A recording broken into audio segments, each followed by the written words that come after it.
start with you guys kind of introducing yourselves, telling us your position and your role in your organization, and that would be great. I'm Evan Morrison. I'm executive director of the Free Guide, that we're getting ready to change our name. Yeah, that's coming.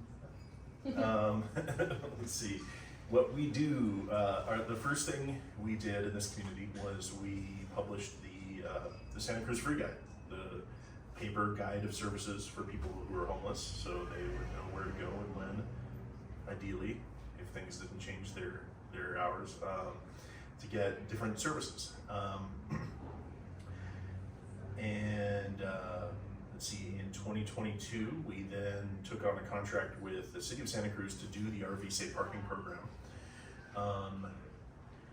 that the city wanted to do, and we've been running that now ever since. And we also did the severe weather shelters during the storms at the beginning of this year with the city and the county, and we're getting ready to do those again this coming winter, and we're getting ready to roll out another program and maybe more programs in the next few months. Yeah. And I'm involved in all of it. I'm the executive director, so. Okay. And I'm Sam Altus, the executive director for the Association of Faith Communities, which in its current form has been around for about 12 years, a little more than that. There's been various forms throughout the history of Santa Cruz. If you've been around long enough, there used to be something called the Interfaith Satellite Shelter, and that kind of died off, and then it picked up again about 12 years ago with a fresh group of faith leaders. So I've been in the position or with the organization for about two and a half years as the executive director most recently in the last few months. And we basically run programs oriented around the resources of faith communities. So we say, what resources do faith communities have? What are the needs particularly of people experiencing homelessness, and how can those match up? And so that originally started with our rotating shelter. Literally just one night a week, one church, Calvary Episcopal Church, the little red church downtown, opened up their building, let people sleep there after a meal, and then more and more faith communities came on board to where we now have in the shelter 12 different hosts, 30 different volunteer cook communities, so pretty robust community there. About 5 years ago, we expanded and started a safe parking program. So many of those same faith communities opened up their parking lots and said, yeah, we can let folks sleep here. We actually had to work with the city of Santa Cruz to carve out an allowance so that faith communities could actually have vehicles overnight there. So the city of Santa Cruz allows 6 vehicles on a faith community parking lot. The rest of the county has no restrictions, but we still keep it about that size. We also have a mobile shower trailer that goes around to camps, various shelters, those sort of things, whoever needs it. And then a sock distribution program as well that's entirely volunteer-led. Started with one woman out of Resurrection Catholic Church in Aptos. She started collecting new socks to distribute to folks experiencing homelessness. And over the history of the program, I think it's distributed over 80,000 new pairs of socks throughout Santa Cruz.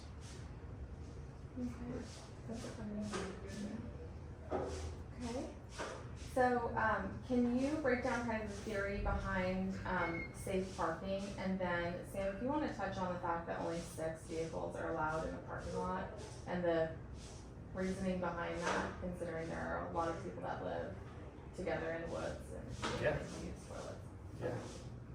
I mean, the rationale behind safe parking is that there are already hundreds of people sleeping in their vehicles in Santa Cruz. If you look at the data from the last point in time count from 2023, I think it's 650 or so people living in vehicles.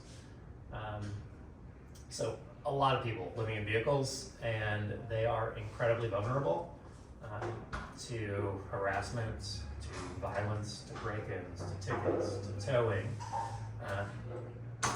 We hear stories all the time of people who their car got impounded, or their window got smashed, or someone tried to break in and attack them at night, or they were detained by the police for hours on end and they didn't know why. And so it's just a very insecure experience for people, and oftentimes their vehicle is kind of the last thing that they're holding on to. After housing, they lost their housing, they have whatever belongings they have left, and the vehicle is like the closest thing they have to a shelter. But just trying to find a place roaming around at night to park safely is very, very difficult and a very tenuous process. You get lots of complaints from neighborhoods, and people get a little sketched out by it. So, yeah, the idea, it's not unique to Santa Cruz, is that folks should have a safe place to park. They should not have to worry about being hassled and harassed and ticketed because they have enough other things on their plate just trying to get back into housing. So why just 6? You know, I wasn't actually around for this, for the law on this, so I can't speak to what the rationale was exactly at the time. They started with a lower number, I think it was 4 or 5, and we said, can you go up a little bit? I will say logistically and practically for most of the faith communities that host, 6 is about the right number because we don't have gigantic parking lots in most of our faith communities. And it turns out people sleeping in their vehicles do like as much space as possible. We try to balance that with meeting the need of how many people need safe parking. So we do go over it outside of the city limits, not in the city, camera, but we do go over it outside of the city limits in some cases. So we have some sites that have very large parking lots, and I think our largest accommodates up to 9, and we have one that accommodates, I think, 7 or 8 RVs as well. So it just kind of varies. If we have the capacity in a parking lot and it's legal to do, we'll go higher than 6. But that parking lot can get a little unruly sometimes if we start to tip, 10, 12 vehicles, that sort of thing. Because the way our program is structured, we have people coming and checking on folks at night, but there's not someone sitting there all night in the parking lot. So it is fairly autonomous. So we want to make sure the numbers don't get so large that they get sort of overwhelming. That, honestly, I think is kind of the good thing about at least the way that our model works, is that a lot of folks have no idea it exists, and from a fundraising side, that's not amazing. From a community relations side, it's actually, we like it that way. Most of the communities and neighborhoods we're in are surprised to find out, oh, there are people sleeping in their vehicle right there, and so that can be really impactful. If you have just a handful of folks in a parking lot, they're not making much of a noise imprint, much of a really, the footprint is real small. Yeah, I hogged that one. No, that's fine. Yeah, I guess just a couple things to add. Our programs are structured differently. One of the things about our program is that folks can be there 24 hours a day. And for me, why that matters programmatically and philosophically is because it really does become a refuge for folks. All that insecurity that Sam described of being on the street is real, and being able to get away from that, folks can do a couple things. They can start to heal, they can start to settle down, and they can also take action. The insecurity of being on the street really limits people's ability to take action in their lives, and that's, for me, one of the big reasons to have a safe parking program. What would be the biggest barriers to you guys being able to expand in either of your programs? Is it real estate? Is it actual space to park that isn't making somebody's neighbor upset? I think we have different issues probably. Yeah, but for me it's space. Yeah, just space to be anywhere. We haven't even crossed the threshold of having to talk to neighbors. Where our program is, there aren't neighbors, which is great for that program, but you just have the one lot. we just have the one lot by the golf course. Yeah. We haven't even found, we have yet to find a parking lot that's even viable enough for us to start talking to the neighbors. Mm-hmm. Yeah. And you guys are busing people in and out, or is that Not a different exactly. thing that's happening up there? So we're right next to the Salvation Armory shelter, Okay, and they have a shuttle that runs every half an hour. okay. Our people can ride on that, but they rarely, if ever, do. They most of them have their own other vehicles besides RVs. Yeah.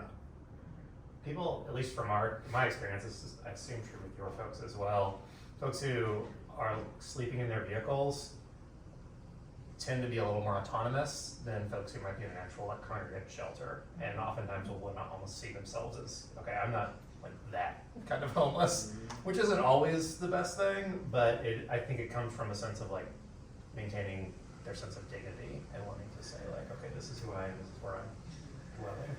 I do think that because of the structures of our programs, we're actually serving radically different populations. Yeah. Because your folks, they have to be registered, they have to have their vehicles They registered. do, yeah, our insurance requirements mandate that. And do they have to be insured as well? They do, yeah. And then they're moving every day, right? They aren't, yes, they have to be off-site as an overnight parking program, so it's usually 6 p.m. to 8 a.m. Hours vary a little bit, but during the day, those churches then use their parking lots, so they ask us to leave. So I think in my view, you're serving a population that's often recently into homelessness. That's very true, yeah. Whereas in our RV Safe Parking program, the great majority of folks were homeless for years and were like somehow able to scrape together $2,000 to $4,000 to buy an RV. And so it's a much different scenario. They're in RVs that are 20 or 30 years old. A lot of the RVs don't run. We have a rule that it has to. We're not helping to get the RV into the program. So if you tow it in, if you like, however you get it in here, fine. But I think there's one person in a program who moves his vehicle maybe 3 times a week. No one else moves their vehicles. And yeah, our folks are dealing with a lot of struggles because they've been homeless for a long time. And how do they get, each one of you, how do they get into your programs? Yeah, ours is we take referrals from anywhere, so we, whether it's on the free guide, we have, connections with social service agencies. We prioritize referrals from County Human Services because we get some funding through County Human Services, but really it just comes from all over the place. So people call either our kind of general line or our program director for the safe parking program specifically, and she'll kind of give them an overview of the program. And we currently have a bit of a wait list. I don't know how long it is at the moment. It was between about 5 and 10 folks. Okay. But folks can also fluctuate kind of in their ability to meet the program requirements, just in terms of if their registration is about to lapse or their insurance is up. And if they're on the line, we will try to provide them some financial assistance to get them, across the barrier into the program. But if their car is impounded, their license is suspended, they have, 20 outstanding tickets, there's not much we can do on that. How many people are in your program?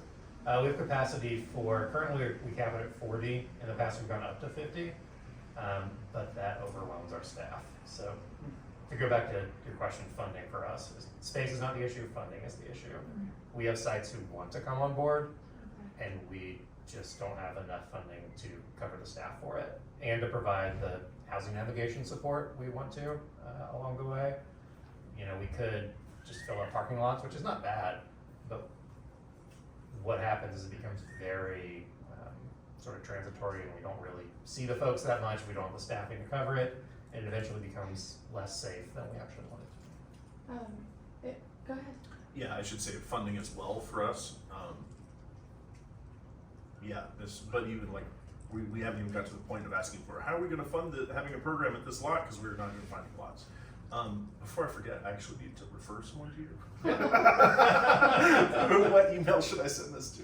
Hang on, this is good. We didn't plan this, this is good. I'll give you our flyer. Oh, great, okay. I have to leave a little early, by the way, and it's not because I don't like you guys. I'm just to pick up our son. That's just what you said. Yeah, which is entirely, Christina's infos on the bottom down there. Okay, so. cool. And I do have flyers in English and Spanish if anyone wants them. Awesome. Thank you. So I was going to ask, so you said that there's about 6 people on your wait list, and knowing, okay, maybe this, let's say this number is correct, there's 650 people living in their cars. So there's a lot of people that are not enlisted in this program. Do you think that that has to do with the lack of knowledge that this program exists, or that there isn't a want from the people that need this program? Because recently I listened to Larry and Wally talk about safe parking and saying, you know, if the need to expand arises, we can and we will, or something to that effect. And so I'm just curious what you think if, you know, the fact there's only 6 people on the wait list, there's 40 people capacity. Do you think that there is a need for more? I mean, definitely. I think it's a mix of reasons in terms of why there's only 6 on there.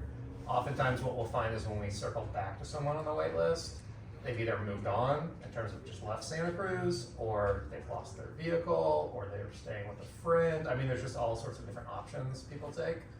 I do think our insurance requirements probably limit who can be a part of it. So freeing up funding to help resolve that, I think would be really big. There's decent funding in the county to get people into housing, but not really anything in the way of saying, all right, you have a vehicle and you want to sleep in it on a temporary basis, let's make sure that can happen. That's just, it's not considered shelter even by HUD standards, so there's no real funding for it, which is why for us, the county is funding us out of their general fund, and you guys in the city is funding you. So like, Yeah. the federal government, I want to say don't care about safe parking, but they have not allotted any money for safe parking, which in a place like Santa Cruz isn't really viable. So is that part of the transitional housing solution that we've done? Like, that's, I'm trying to figure out like what is the gap that it's filling? I mean, I consider it a shelter. Right, but I mean, is it, you were saying funding for something that's missing, and I wasn't clear if that was to help people, Oh, yeah.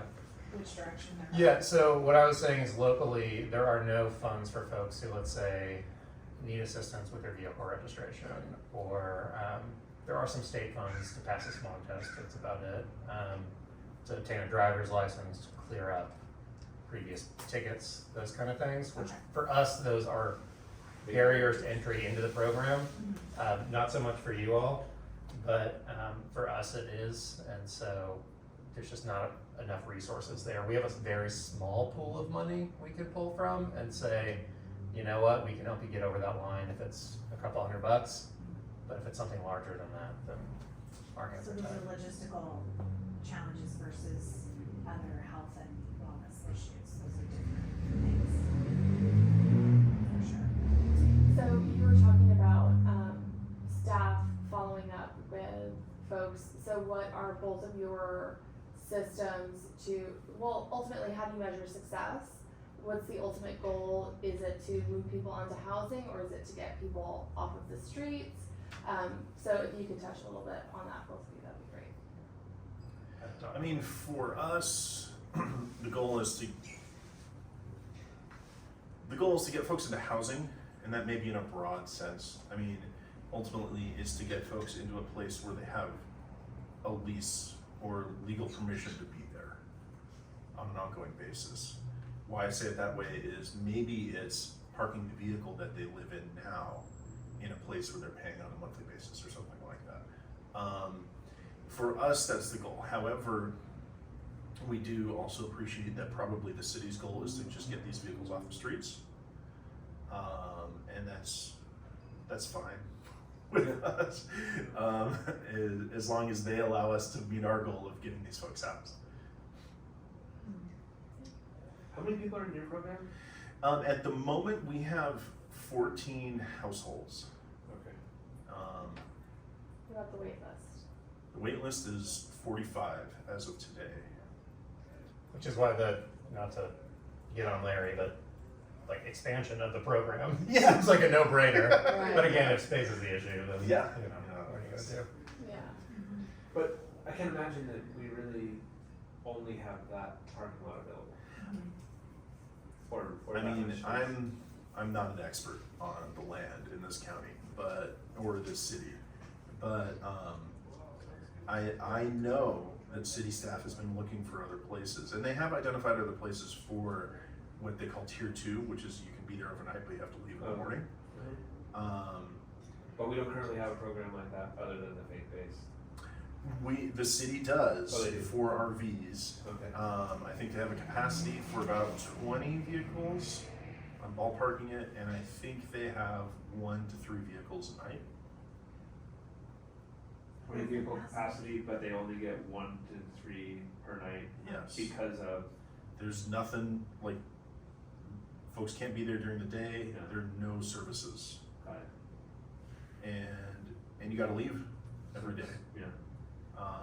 There So are, ultimately, what's the difference between them parking there and parking just On the street. I mean, Where the you chances are of getting avoiding, you ticketed. may be avoiding being ticketed, but you also have to move your vehicle every day. A lot of these vehicles, I wouldn't move them every day. Yeah. Are you guys getting support for people who are parking in these safe spaces? Are you getting support from the police department? Are they helping patrol that, or how, or is that part of your our staffing program? internally? Yeah. We, Oh, I mean, no, the police do not patrol our program. We do not provide any sort of formal security. Okay. Our focus has been building a community that supports itself. And even though it is certainly a dysfunctional community, it does do that. They are a community and they do support each other. And you know, we're not there 24/7. You know, we're there to work with folks to help them move forward. Yeah. And then we go home. And where do they go to find you exactly? So, Sorry. yeah, no, that's fine. I mean, we started by doing street outreach, just going door to door at RVs and talking with folks. And we could continue to do that and add to our 45 household wait list if we wanted to.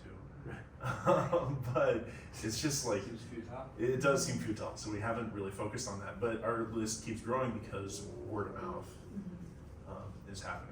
We probably get a call every, I don't know, right now. I'm not the one who answers these voicemails, but I see them come in and it feels like 3 or 4 a week of people wanting to get on our wait list. So, I know you don't have any neighbors near you, and I think you touched on this a little bit earlier, Sam, as far as, how are the neighbors or the people surrounding these areas receiving, I think you said a lot of people don't even notice. I think actually where Brooke goes to school is one of these churches, by the way, and it's fine with us. So what has the reception been? Have there been complaints of increased crime? I think you mentioned that there's like no restrictions as far as like personal choices and like drug use and stuff. Has that caused any issues? And yeah, so just. Yeah, for us, they're pretty limited. I mean, there's always something that pops up. And I think it would pop up if we had, you know, if I went and slept in a car in a church parking lot long enough, someone would probably complain. Well, it wouldn't be all right with me, I'll tell you that. Yeah, very fair. So we do, you know, occasionally, most of it's just like, okay, someone was a little loud, or we have some churches that will say like, just don't park on this side because there's a house right next to it, so we're considerate of that. But we've never had, to my knowledge, any really major issues. Is there a restroom facility? There is. So what we do is, if there's not, some of our churches actually have Sure. restrooms on site they can use.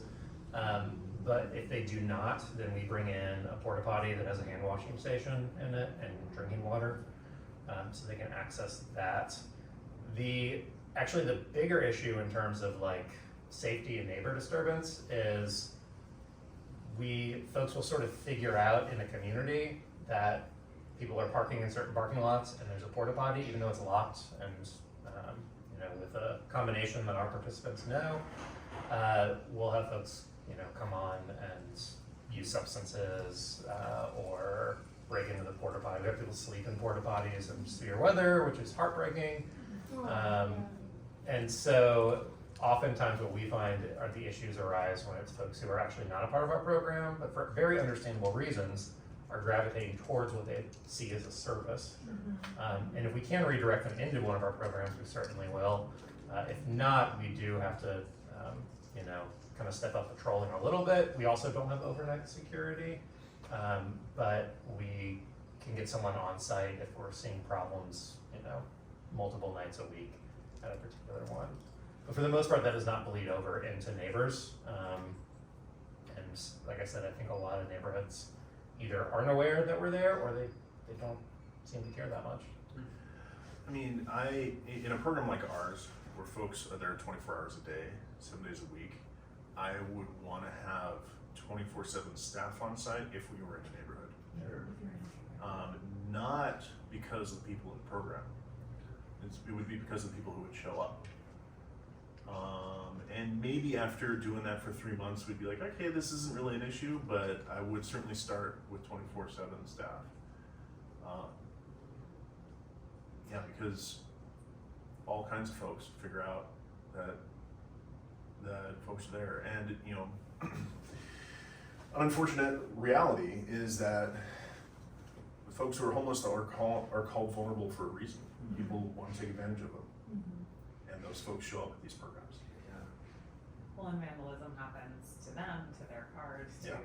I mean, just De La Viega is no longer accessible to the whole neighborhood because they get too much vandalism when it's open on weekends. So you can't go use the field, you can't be on the campus, which I think is unfortunate, but I just bring it up because that's partly why I'm asking about the security. Like, do people feel safe where they're parking and? Yeah, I mean, I would say for the most part, our folks do, and then when they raise concerns, we'll step it up at certain sites, and every site is a little bit different. So sometimes we'll say, all right, we need to put a gate up or a barrier up to keep people from coming in. We'll put cameras up at some sites so we can start to notice things. We'll work with the police and the sheriff a little bit in terms of if there's actual like criminal activity or consistent trespassing, we'll notify the authorities and say, hey, can you guys just stop by and check it out? And they're amenable to that. They're not going to be on-site security for us. We don't expect them to be, but they will step in, and help a little bit in some situations. So how long would you say that people are in your program? Would you say it's a lot of the same people, that they stay on for like 3 months and move on to something else? I mean, do you have any feedback on that about what happens to them afterwards? Yeah, so ours vary a fair amount. We say we're a transitional program, so the idea is we ask everyone to work on permanent housing. We know that looks different for everybody. We have no time limit on how long they can stay. But we do have some people who kind of before we had that standard, we've grandfathered in and have been in the program for a while, like multiple years. And we're not gonna boot them out because of that. But what we do now is we say, there's still no time limit, but you do need to actively work towards housing, and we will work with you on that. And so we ask everybody to meet with our housing navigator at least twice a month and come up with a housing plan. And we say that looks different for everybody, so like we shoot for permanent housing, but we also say the meaningful life of your choosing. And 2022, I think we had about 39% of people leaving the program went to permanent housing. The county is shooting for shelters to hit 40%, but we're not considered a shelter, so it's actually decent for an overnight safe parking program. 40% would be of people who go to permanent Yes, housing. 40% of the people who leave the program Okay. end up in permanent housing. That's great. Yeah, it can be a little bit of, because of the nature of the program, we will unfortunately lose track of people sometimes. We'll realize, all right, you haven't shown up for, 5 nights in a row, and we'll reach out to them and see what's going on. But people can kind of just ghost us, and we don't know what happened. We hope they, found a family member or a friend to live with, but it's unclear. Typically, are you guys finding that your housing counselors are locating like section 8 housing, or is there a more transitional, more supportive model that you're looking to have people move to? I mean, for us, the majority of our folks, if they're going to be housed, need either Section 8 or some other subsidized housing. I think about 30% of our participants in the past year are employed, but 96% of our participants make less than $40,000 a year. So That's crazy The that housing people are options. working and have jobs and they can't afford to live in a place that has like a shower. it's They can't ridiculous. shower before work. Our program's a little different in that though we haven't done the math recently, I would guess that 50 to 60% of the folks in our program are gonna get housed by working. Okay. Not that they're working right now, but that's how they're gonna get housed. What was interesting for us is we started bringing people into our program in August of 2022, and a few folks came in with vouchers, and they got housed relatively quickly. But we went through those folks and then had to find other ways to house everyone else. So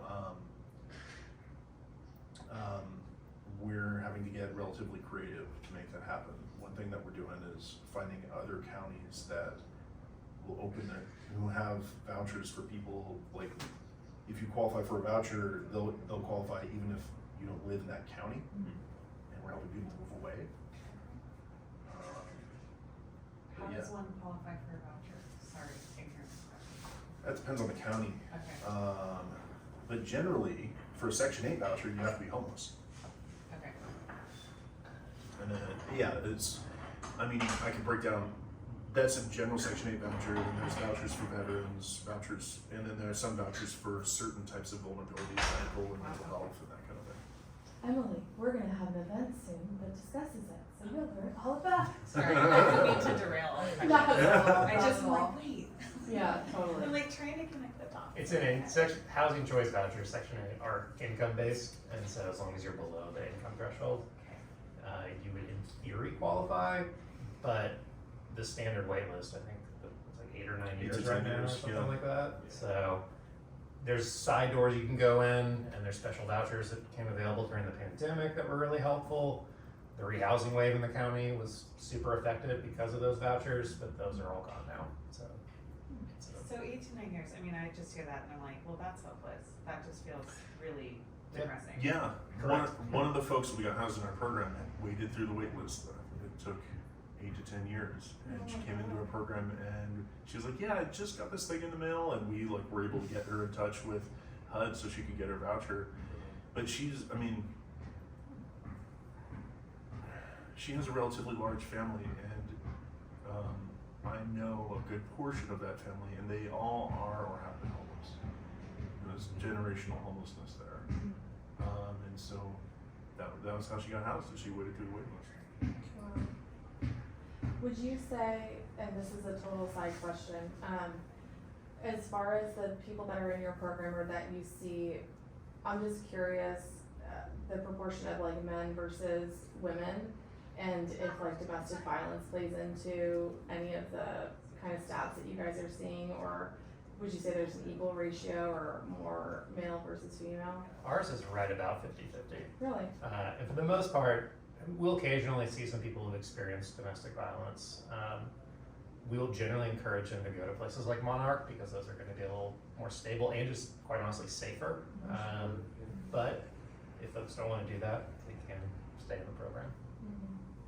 So it's not a large portion of our Okay. folks.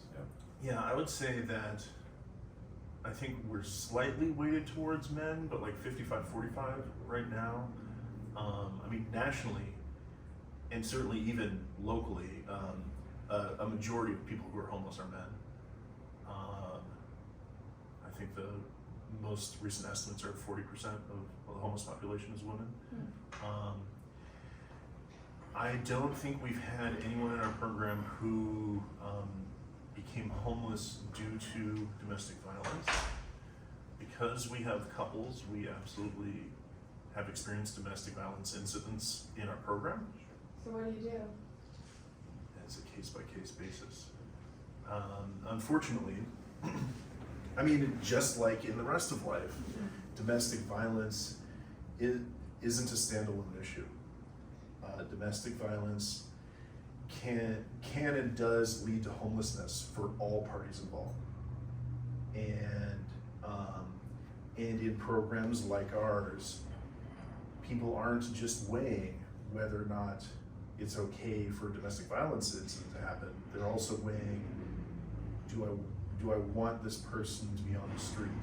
Is this person to in our partnership, even if we do have a domestic violence incident between us? Our goal is to honor the wishes and desires of both members of the couple when things like that happen, and it's very difficult to do. Every incident is a sticky situation, and no one ever wants to report anything to the police. So it's not something that I have easy answers for, even after years of doing this work. Yeah. Crazy. And no one wants to break up. Doesn't matter what happens between them. Who's the non-love? Yeah. So. Marvin?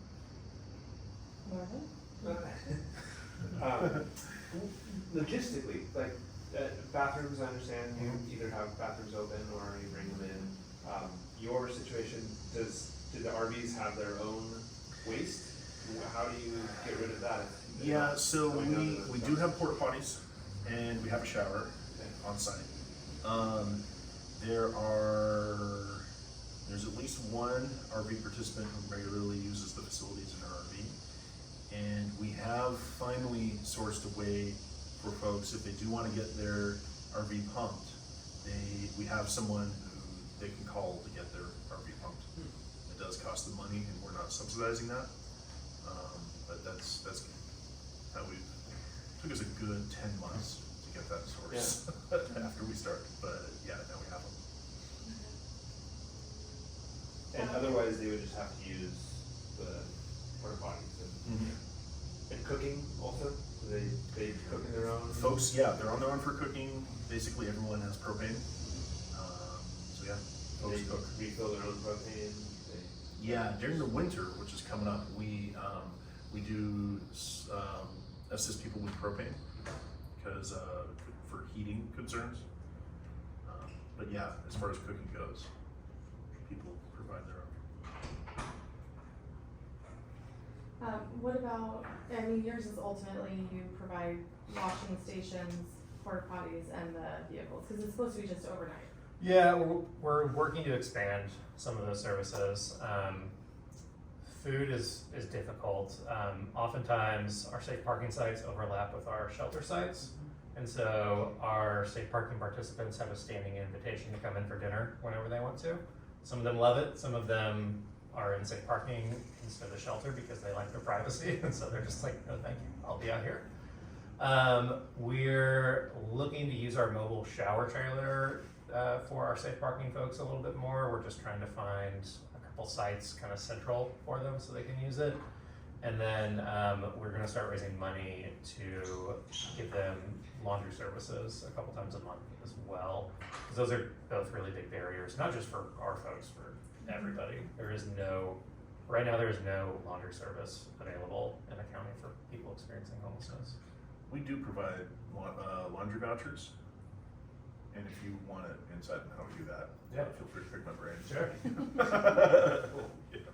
What is the status with Harvey West? Not like the Park road itself, to or Harvey the- West, but like, yeah, the far end of Harvey West has a lot of, it looks like pretty permanent people dug in. And like, I used to work at Harvey West and we had homeless people come in all the time and use the bathrooms and they showered and it was fine, really. But that's all shut down as far as I'm aware, right? The bathrooms and all of that, not by the Pools. like by the pool is what I'm thinking of. Everybody Is- has. Is that being used for anything positive? Nothing I that you haven't guys are been using? out there in a while. Not that I'm aware of. Okay. Okay. Yeah, but I think that's a good point though. I mean, we used to go to swim lessons over there. We stopped going over there. But yeah, I mean, that's a big area. It's a very big facility that is just going to seed. Yeah. It's very weird to me. I like that. Yeah. So, what do you need from the community or leadership to either continue what you're doing or to expand? I mean, what I appreciate from the city is they're being very honest about the fact that they don't have funding to do this much longer. Much longer? Yes, and they're looking for ways to find that funding. And talking to a lot of different officials, elected officials throughout the county to make that happen. I appreciate that they're being as upfront as they are. What was the mandate from, because, you know, the way it came about was because of the oversized vehicle ordinance. Yeah, so what are they gonna do? That's a good question. Yeah, if they don't find funding for it, it's gonna be a problem in terms of the oversized vehicle ordinance. I don't know how you can have one without the other. That being said, they have not found funding for it. But they're pretty actively campaigning to see if, you know, where they can get funds to continue to do programs like this. Yeah, so I mean, as much as I try not to think about that every night, just in terms of, yeah, continuing to do what we're doing, like to expand and to continue to do more good. Yeah, we need money and we need space. Yeah, I think in general, I would hope that the public realizes that we need resources allocated towards this, and that's not a bad thing. I think sometimes people have this thing of like, if you build it, they'll come in a bad way. Yeah. And while we do see a little bit of that every once in a while, like largely that is not the case. We saw, COVID was a great example. A lot of money was freed up from the federal government down during COVID. And if you look at the point in time counts from 2022 to 2023, 500 fewer unhoused people in the county in 1 year. And it was almost entirely funding that came from COVID, subsidized vouchers, used wisely by the county, through a ton of service providers, and it made a really big dent. And most of that COVID funding is either dried up or is about to dry up. And so we're getting conversations with the city and the county saying, it's gonna be rough in the next year or two. So I think I hope the numbers don't pop back up, but if we don't invest in that not happening, we know it's gonna happen. Like, it's not rocket science. If you don't address the problem, if you don't put resources towards it, it's gonna get bigger and bigger. So we can either deal with it by reacting to it once it's bad or worse, or staying ahead of it and building on the momentum that we have. The former is the MO, Yeah. around here, friend. Yes. Yeah, which is a shame. So do you feel like, from the boots on the ground, you feel like the point in time count is reflective, like there was a dent made, there was impact that was made? I would say so. I mean, our two main programs, our shelter and our safe parking program, in that year period between those 2 point and count times, housed 50 individuals, and we only have 150 come into our programs every year. So that ended up being, I think, more than 50% of the people exiting our programs moved to permanent housing, and almost all of them had a voucher. And it's because those vouchers were targeted towards people who were chronically homeless, over 65, had a physical disability or a long-term disability, families, survivors of domestic violence, like towards the folks that no one is arguing should be housed. Like, there's just, I don't think a lot of controversy there, and that we found that really effective. Yeah, that's a good point. I should caveat my answer here in that when all of those vouchers came out, I was working with the veteran population specifically, so I wasn't seeing the immediate impacts of that. That being said, for me, going out and seeing who's homeless and seeing who's out there on the streets, yeah, we absolutely housed more people than we normally do during COVID. But was it a notable dent in the overall homeless population? I'm having trouble believing that right now. I'm really curious to see what comes from the 2024 point time count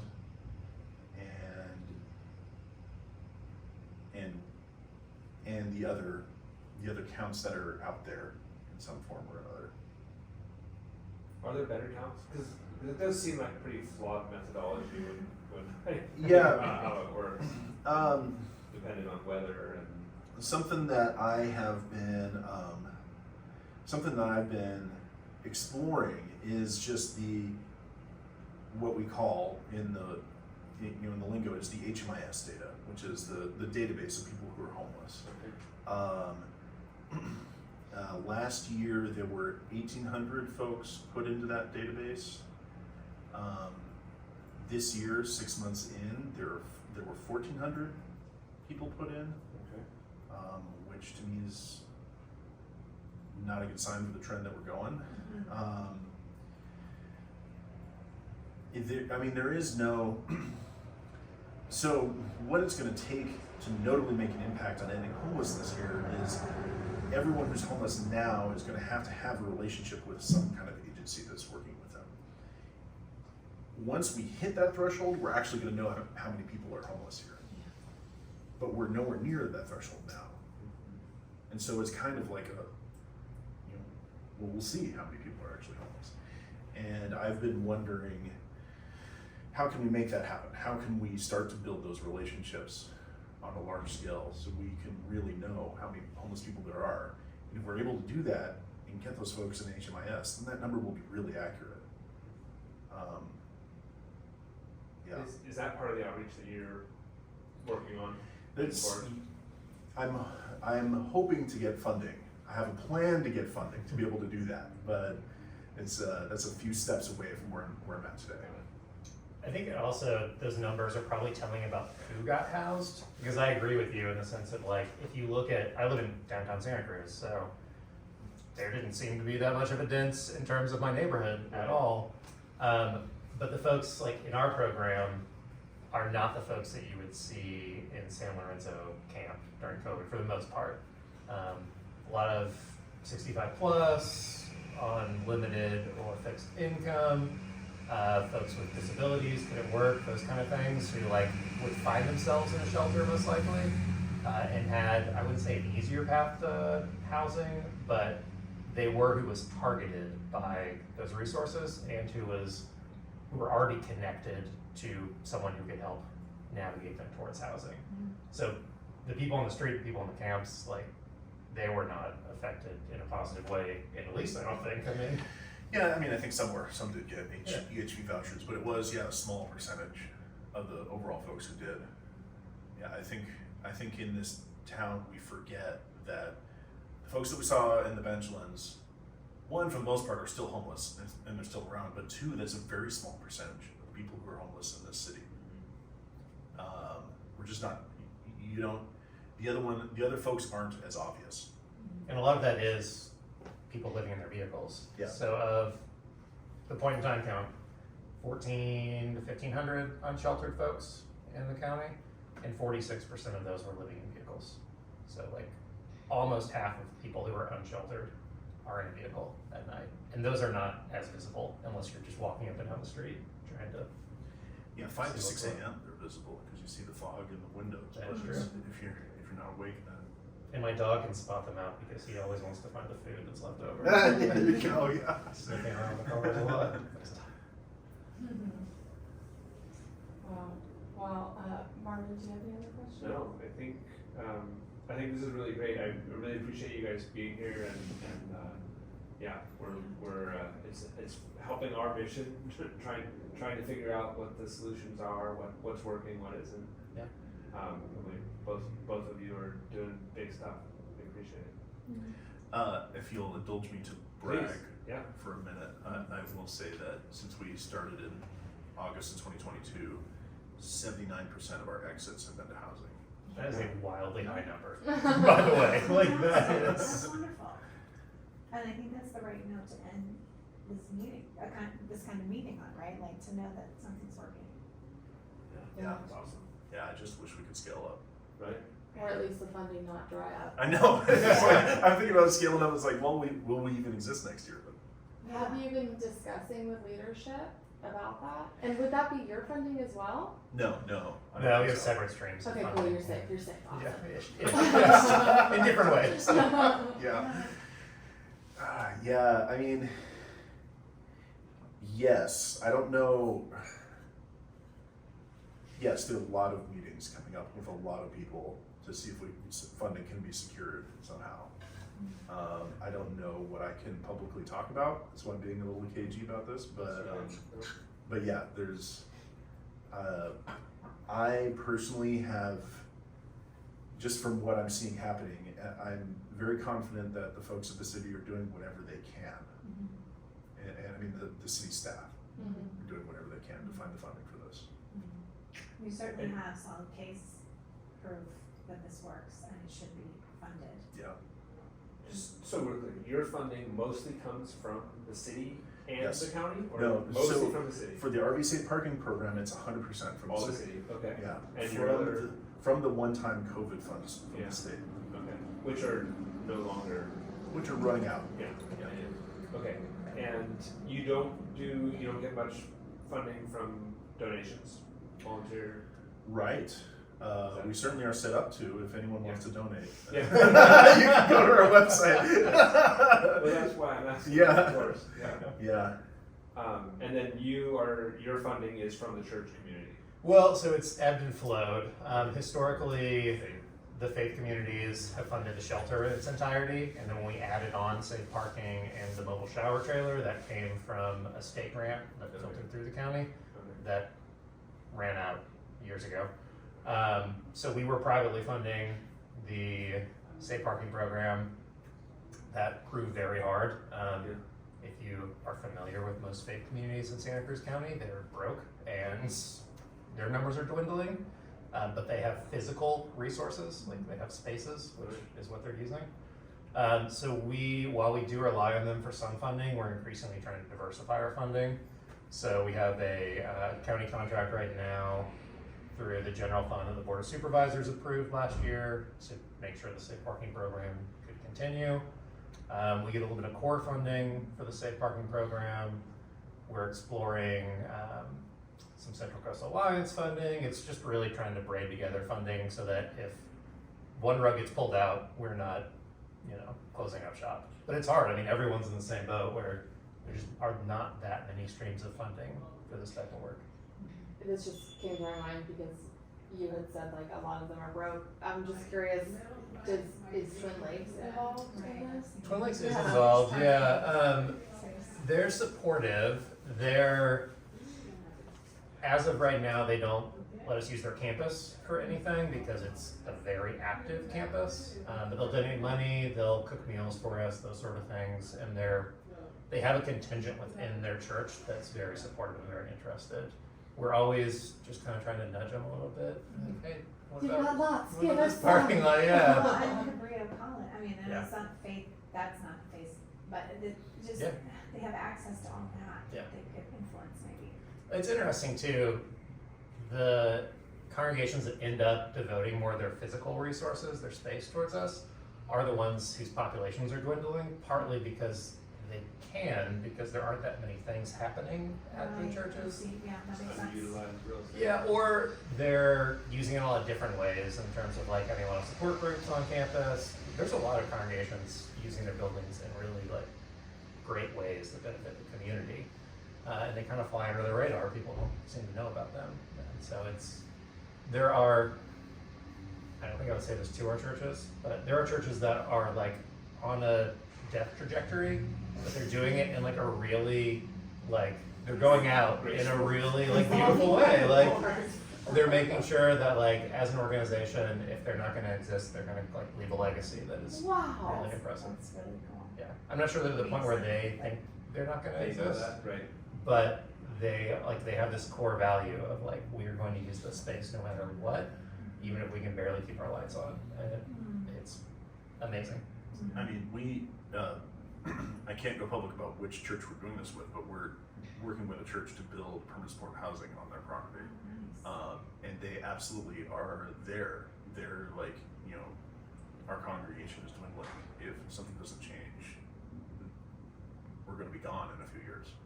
Wow. There's like, and how many churches are there in downtown Fulton? Didn't we count one time? Yeah, there's like 5 in Felton, and it's like, it's a small town, like, there can't be too many in each church, so. And what church was that? I can't tell you.